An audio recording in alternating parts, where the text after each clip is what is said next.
Hello everyone, welcome to another video. In this video, I will just show you quickly how to use live text in video on iOS 16 or on your iPhone. Now, for those of you who don't know, live text in a video is basically when you can pause the video right here, you can tap the live text icon and then select the text, right?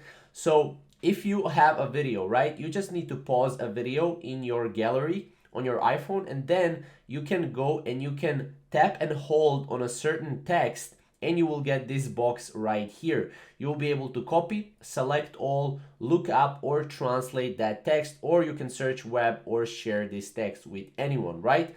Now you can do this on videos that have text in the video, right? So live text is again auto-enabled, so you have no special toggle to turn on or off.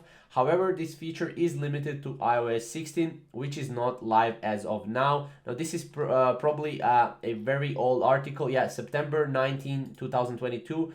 Now you have live text enabled actually, so you will be able to go make sure your iPhone is updated to iOS 16, and then you will be able to tap on the video, and then obviously you have to pause the video, then tap on the video, hold on a certain text in the video, and then you will be able to select the text. So that's pretty much how it is.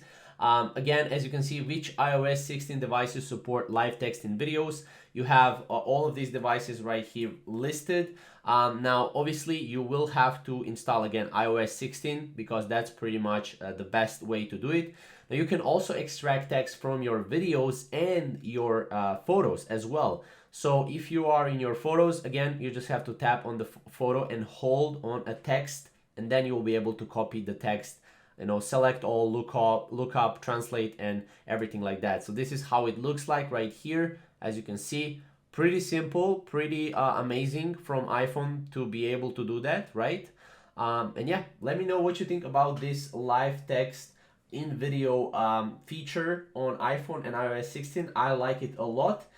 Yeah, comment down below, and yeah, let's talk about it. So thank you guys for watching, and we'll see you in the next iOS 16 video.